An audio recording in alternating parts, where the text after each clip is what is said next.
Hi everyone, thanks for stopping by. I'm Bob Polinsky, Master of Wine. Today's video focuses on a few topics that are all interconnected. I recently attended a large wine trade show, also attended a master class as well, but unexpectedly the highlight of the day was an interview and wine tasting with a father-daughter team from a small artisanal property, an area that quite frankly I don't pay a whole lot of attention to, but I am now. I'm talking about the Marche region in central Italy. The day started with a train ride into downtown San Francisco for Slow Wine 2023. This is an event I've been waiting for a very long time. The tasting itself is a walk-around event. There were also several masterclass sessions. I attended one on Trebbiano from Abruzzo. The event was very well attended. Easily several hundred people during the course of the day. The master class offered 6 renditions of Trebbiano, a grape variety that's often much maligned. In total, there were 95 wine producers present for Slow Wine, mostly Italian, a few from California and Oregon. I highlighted 30 that I intended to visit. Included is one of my all-time favorites, the Ketmir Pinot Bianco from Alto Adige. This is a fantastic bottle. It was no surprise the Barolo table was packed. The 2018s have a lot of aging potential. And how's this for something different? From one of my favorite wineries in South Oregon, a pet nat made from Tannat. Over the course of the afternoon, I tasted 125 wines. Now that is a lot of wine to taste in one afternoon, but when the opportunity is there, I want to take full advantage of it. I focused in on certain regions that were of interest and also some grape varieties along with new releases. I don't want to meander off point here, and I want to keep the topic on wine, but I do believe a couple of comments around the start of slow food is in order. In the 1980s in Italy is when the organization had its beginning. And the stories that I've heard, and I absolutely love this story, it's a reaction to a couple of McDonald's that were entering the country and that fast food culture entering a place that absolutely had nothing like that in its past.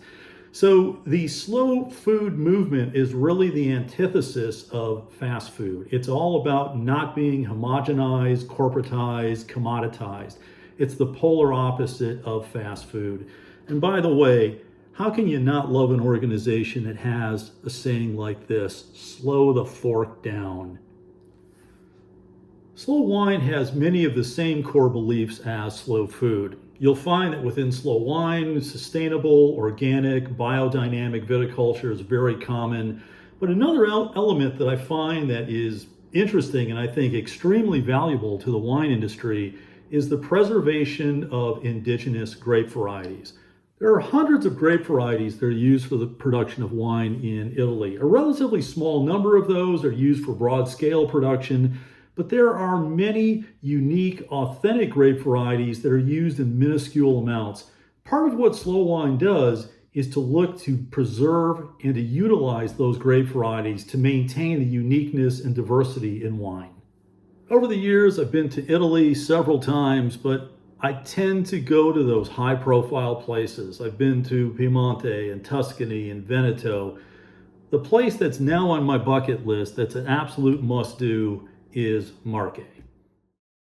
Marche is located in central Italy. To the north is Emilia-Romagna, to the west is Tuscany and Umbria, to the south is Abruzzo, to the east is the Adriatic Sea. From the shoreline to the mountains is only about a 45-minute drive. There are no major urban areas within the region of Marche, and I think to some degree this may be why it's not one of those regions that's front and center. But the region itself is divided into 3 very distinct areas. There is the south, central, and north, all of which are divided by rivers that run east and west. And while there are significant plantings of both Montepulciano and Sangiovese for reds, for me, much of the interest lies in the white wines. I find that these have a much more of a unique character using indigenous grape varieties, and in many cases, they do have a very strong sense of place. I had the chance to meet with the father-daughter team of Rossano and Cecilia from the wine estate called Crespaia. The winery is located in the far north part of the region, not too far from the town of Fano, only about 3 kilometers from the sea. Like most properties in the region, it's a small family-run estate. This one's only about 10 hectares in size, with grapevines along with olive trees. The interview itself took place in a hotel lobby. At times there's a bit of noise in the background, so I apologize for that. But the first question that I asked was, why is organic so important to them? And why is it that the region of Marche has a very high percentage of organic producers? Organic for us, it's a way of living. It talks about sustainability, it talks about the quality of the product, healthiness of the grapes. Safe for the customers. For the customers. It's safer for the customer also. It's healthier, and it's a global concept. It's not only the fancy mark that you put on the bottle. The certificate. Yes, I mean the certification also comes to your idea of living as well. So I've read that the number of organic producers in Marche is higher than any other place in Italy. Actually, I think in Europe it's like we have this organic district, which is the biggest, I would say, in Europe. So I've heard the number is approximately 20% of the producers are certified organic. Yes, I would say so, yes. I would imagine there's a good number who are organic but are not certified. Yes, there are also them, yes. But because, of course, when you get the certification, it's like also you have several checkups. No, what's the word? But I think you need to be controlled every year, and it's a big effort. Legal effort, not only... 2 controls every year. One for the winery and one for the vineyard. The next question focused on style and method of production. The style, we have 2 labels of Bianchello del Metauro. The first label is entry level wine, and the process is very, very simple. We use organic yeast, so organic yeast for the fermentation. The fermentation is in steel. And it's very, very simple. The Superiore wine, Chiaraluce, named Chiaraluce, we make a pied de coup on the skin, more or less 10% of the total volume, to start with the fermentation. And the fermentation is made with native yeast. Okay. And after the fermentation, the wine stay sur lit for 8, 9, 10 months, depend on the age of the vintage. And this is our Superiore. Superiore wine is the more complexity. The final question that I had for Rossano and Cecilia had to do with the packaging for their wines. They use a screw cap, which is not all that common in Italy. I was curious to know what the local wine community thought about that. And also, Rossano mentioned another benefit in using the screw cap as well. Yes, since the first bottle we used the screw cap. Yes, this wasn't that common in Italy. It's starting to be much more popular now. We are one of the first company to use the screw cap. Yes, in our place. In our region. So if you were one of the first, how was it received? Yeah, it was difficult in the beginning because they asked. It was not received well? No, it's very, very good, difficult. Why? Well, you do the ritual of opening the wine, but we care about the quality, so, and also the idea that you can keep the wine for more days. We say before to talk, please taste the wine, and after you can talk. So my opinion, I think the screw cap is one of the greatest things for the wine industry, especially for wines like this. When you have wines that have primary fruit and they're bright and fresh and they're lively, That screw cap will maintain the wine much better than cork typically. Also for the sulfurs, we can stay very low with the sulfate. Yes. Okay. Yes. Normally for organic wine, the sulfate is 90, more or less. We can stay on the 60% of sulfate because we are sure that no oxygen goes Into the bottle. in the bottle. The wine estate produces 4 wines, a sparkling, 2 whites, and a red. The purpose of this tasting will focus on the sparkling and the 2 whites.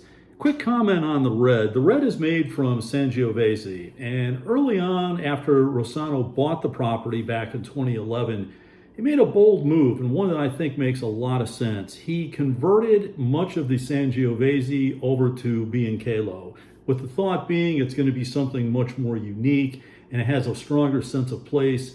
Sangiovese is produced far and wide in Italy, and there's certainly areas that have a much more of a known prominence within the country. It would be tough to make a stand on Sangiovese, so I think the move he made was really very insightful. The first wine is the Spumante Brut. It's made from Bianchello and Chardonnay under the Charmat process, along with a short aging time on the lees. So with this sparkling, you can see the color is very pale. It has actually quite a fine bead for a Charmat process. In terms of the aromatics, it has that apple white fruit character. There's a zesty freshness to it. Clean, simple, direct. There's a lot of purity to it as well. It's actually a lot like Prosecco, but maybe just a touch more amped up. Chardonnay gives this wine a little more roundness, a little more weight to it as well. I think it's a good thing blending this with a bit of Chardonnay. In total, Chardonnay plays a very small role in the region. It's only about 1% of the total production. It's also worth noting that all of the wines are made under the watchful eye of an individual who was trained in New Zealand. And you can see that in these wines with the laser focus on the purity, the freshness, that bright fruit character. It really is a uber modern style. In terms of price point, this wine goes for about 10 euros in Europe. In the States, it's going to be in that mid-teens range. In other parts of the world, you're just going to have to check. There's all sorts of factors that influence what a wine costs in different places around the world. But they do export to many markets, so it's worth checking. I'm going to put their website link in the description, and if you feel like you want to, you can contact them directly. The second wine is the 2021 Bianchello del Metauro. You can see on the appearance on this wine, it's very pale in color. It has a slight straw yellowy color to it. The aromatics on it, it's all primary fruit. It's apple, a bit of peach, a touch of fennel character. The wine has no oak, there's no malolactic. This is winemaking in a very stripped down basic way. The wine is cool fermented in stainless steel. Alcohol level is 13%. On the palate, it's a very simple wine. Oftentimes you hear the term complexity used with wine. The wine must be complex. This is the antithesis of that. This wine is simple, but it's done in the most perfect manner. There's that purity. It has a good range of fruit character, hugely enjoyable. This wine also sells for the same money as the sparkling wine. For that sort of cash, I think this wine is just a fantastic value. The final wine is the 2021 Chiaraluce. And for this third and final wine, you'll see the color is virtually identical to the previous wine. The wine is actually sourced from the same vineyard, only it's harvested about 2 weeks later. And what that means is the sugar level is going to be a bit higher. The subsequent wine is going to have slightly higher alcohol content, which is going to give the wine a bit more body. Aromatics on the wine are very similar to the previous wine, but with a bit more intensity. It has that apple peach character. It also has that whiff of fennel. A little more expansive though. It has a little more heft to it. After tasting through these wines, I'm convinced this region deserves much more attention. Now, Rosario took an interesting step in embracing the screw cap. I think the next step, and this should be across the entire region, they should all be embracing the screw cap, and there should also be some sort of unique bottle to this region. You find this a lot in places in Europe. In Italy especially, you'll find this is actually quite common, but it could be a different bottle shape, maybe a bottle that has some sort of raised crest or logo on the label. It's something that identifies with the region, and it would benefit all the producers in that place. Now, the quality here is very good. The next step is standing out in a very crowded market. Hey, I appreciate you staying to the end of this video. Thank you so much. If you haven't subscribed, please consider doing so. And until next time, cheers.